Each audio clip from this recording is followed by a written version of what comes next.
नमस्कार दोस्तों, स्वागत है आप सभी का इन खबर पर। लोकसभा चुनाव 2024 में मिली करारी हार के बाद बसपा चीफ मायावती ने 23 जून को समीक्षा बैठक बुलाई है और इस मीटिंग में सभी महत्वपूर्ण पदाधिकारी शामिल हुए। लेकिन इस मीटिंग में आकाश आनंद को नहीं बुलाया गया है।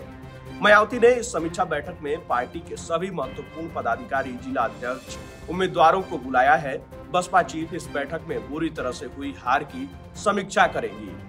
मायावती को यूपी के नतीजों से बहुत बड़ा झटका लगा है। उनकी पार्टी यूपी में एक भी सीट नहीं जीत पाई है। पार्टी का वोट शेयर दशकों बाद सिंगल डिजिट में आ गया है। यूपी में बसपा का वोट प्रतिशत 9.39 है। वहीं अगर देश की बात करें तो पूरे देश में बीएसपी का वोट प्रतिशत केवल 2.04 है। मायावती ने कहा है कि मुसलमानों ने हमें वोट नहीं दिया, जबकि मैंने हमेशा इन्हें टिकट दिया। बसपा को 2014 के लोकसभा चुनाव में भी कोई सीट नहीं मिली थी, लेकिन इस बार तो पार्टी की बैंड ही बज गई है। अकेले चुनाव लड़ने का मायावती का फैसला पार्टी के गले की फांस बन गया। अपने भतीजे आकाश आनंद को चुनाव प्रचार से हटाने का फैसला भी गलत साबित हुआ। बीएसपी के सभी बड़े नेता पार्टी को छोड़ चुके हैं। कुछ बीजेपी में गए और बाकी समाजवादी पार्टी का दामन थाम लिए। लोकसभा चुनाव में मिली करारी हार के बाद मायावती ने संगठन में बदलाव शुरू कर दिया है। बीएसपी चीफ मायावती ने पार्टी के संगठन का पुराना सिस्टम ही बदल दिया है। अब पार्टी में सेक्टर व्यवस्था लागू कर दी गई है। प्रदेश को कुल 6 सेक्टरों में बांटा गया है। हर सेक्टर में 2 से लेकर 4 मंडल शामिल किए गए हैं। कई सेक्टरों के इंचार्ज की तैनाती भी कर दी गई है।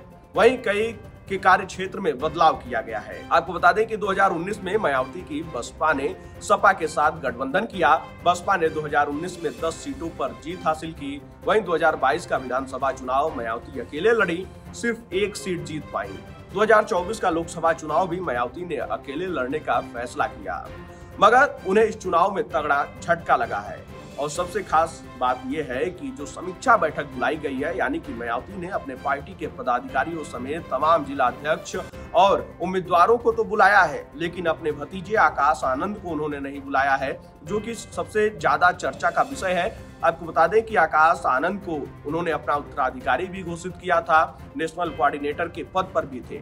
लेकिन जिस तरीके से इस लोकसभा चुनाव में प्रचार प्रसार के दौरान वो तीखे तेवर अपना रहे थे और बीजेपी पर जमकर हमलावर हुए थे, उसके बाद सीतापुर में एक उन्होंने भड़काऊ भाषण दे दिया कथित तौर पर, जिसके बाद जो है उनके ऊपर एफआईआर भी हुई और उसके बाद मायावती ने उनके ऊपर एक्शन ले लिया। मायावती ने उत्तराधिकारी समेत नेशनल कोऑर्डिनेटर पद से भी हटा दिया।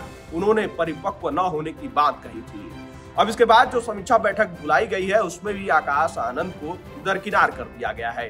खैर, आकाश आनंद को लेकर उनके जो समर्थक हैं वो इस उम्मीद में है कि बहन जी यानी कि बसपा प्रमुख मायावती जो है समय आने पर उनको फिर से एक बार उत्तराधिकारी घोषित करेंगी और नेशनल कोऑर्डिनेटर के पद पर जरूर बैठाएंगी। अब इसको लेकर बसपा समर्थक क्या सोचते हैं और आकाश आनंद के जो समर्थक हैं वो क्या सोचते हैं, आपके राय का इंतजार रहेगा। आप अपनी राय कमेंट बॉक्स में हमें जरूर बताइएगा।